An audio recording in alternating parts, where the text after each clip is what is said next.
This is a video that's primarily made because Tokenizer 2 has been a bit difficult for some people to actually, utilize. So I'm going to show you how this works. So we're going to go to a Stormtrooper. We're going to make sure that this top left is click to edit. Click right here. You're going to see this whole thing right here. Usually it'll be like a dragon head and like a background or whatever. We're not going to worry about that right now. Instead, we're going to go to Avatar. And we're going to actually go over here. You're going to see the avatar of the character. Usually it'll be like a dragon or something. On the right-hand side, you'll see this layer area. You're going to right-click on this where it says, and then you're going to click Delete Layer. Then we're going to go to Add Layer, and we're going to go to Add Image Layer. And we're going to choose an image for us to use for this image. I'm going to choose a random image. Here we are. Now you'll see this character right here. Now what we want is, we want this image, in my opinion, to be filling this entire square here. Why? Because this is the entire space of the portrait that's going to be shown. Otherwise, the portrait will have like these two gaps on this side, and it'll look a little janky whenever you're on the combat carousel. You'll see it in the top. You'll see like a gap. It will look really weird. It'll look weird on your actual sheet too. So the way we're going to do that is we're going to go over here. There's palette tools and transform. Make sure to click transform. You're going to see these little things. Now we're going to click on a corner and we're going to start enlarging it. Now it's like, okay, well, I've enlarged it, but now her face is out of the frame. So what do? Very simple. All we got to do is hold shift and we drag. We're going to do that for us until it's what we like. This is not the best image for this, obviously, but it works out for what we need. So this is pretty much all I wanted to do. So what am I going to do now? Well, I'm going to go to save here, and it's going to ask me where would I like to save my avatar, and I already have it going to where I need it to. So I'm going to save it right here. Now what it's going to do, it's going to save this, it's going to close it, but now you'll see that it's fixed here. But now we're going to make our token. So we're going to go here. I'm going to delete this all, and I advise you to do the same. Just delete everything. And we're going to start from the beginning. The best way we're going to do that is we're going to hit Add Layer, and then we're going to go to Add Avatar Image. And bam, here's our image. Now you'll notice this image is way bigger than what we need, because this square right here is the space of our token. We want it to be within this space. So we're going to do what we did before. We're going to do transform, and we're going to make this smaller to fit the scene. I'm going to do it this way because I like how it looks like this. All right, cool. So now I'm going to go to add a ring. You can add one from here. Browse forms and frames and rings. I'm going to choose one from here. You won't see all this custom stuff, by the way. Initially, you'll have to actually go into browse files, or hopefully it's all here. If it's not, then you'll just go to browse files, and you'll make sure you navigate to Tokenizer and frames. And that's where everything should be. We're going to choose this one because it makes sense. Now you'll see this and be like, okay, well now what the hell else do I do? It's kind of weird. Okay, what you're going to do now is you're going to right-click on this token layer, and we're going to click Apply Mask to Layers Below. Now it looks exactly what you would expect it to. But here's the other problem, is that this image is like she's not really fitting in it. And you could resize this image to better fit in here if you wanted to, but it's going to make the character look a lot smaller. I suggest you actually get a render, because if you get a render, you won't have to do what I have to do right now. So, for example, what I'm going to show you is I'm going to hide this real quick. Oh God, actually I'm not.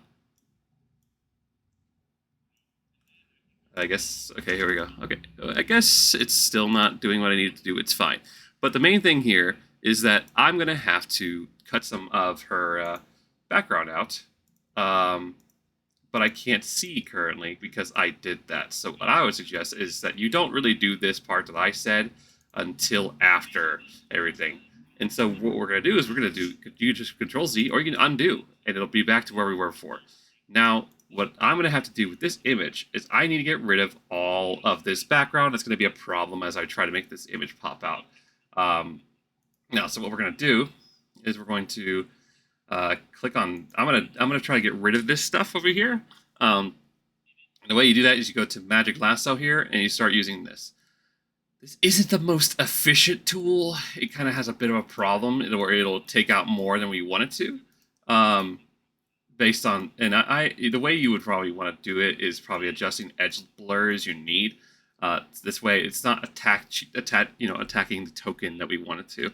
So I'm going to delete this, and I'm going to try to delete that.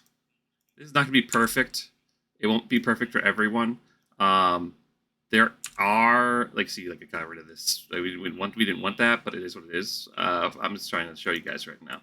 If you want to be a bit more precise, there is a erase tool over here, and basically you can left click to delete, and you can right click to restore whatever you might have deleted. So I'll give you an example. If I click on this and I start doing this, it'll start removing it, but it's going to be based on your softness and your flow on if it does it hard or not.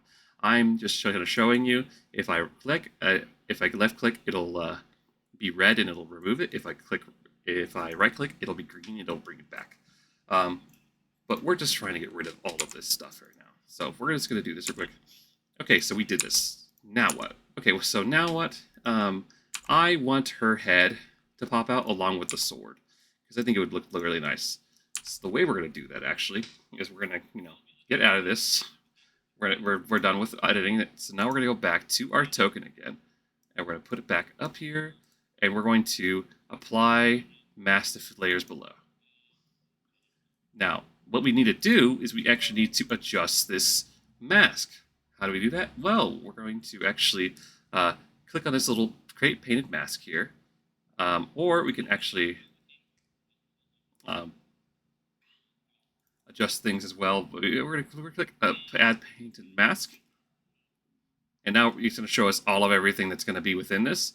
I'm going to click along here because I want the sword to be in there. I want her head to be in this as well. So we're going to do that. So this may look like I'm doing a whole lot of nothing right now, but it actually is going to be a lot more than you think it is.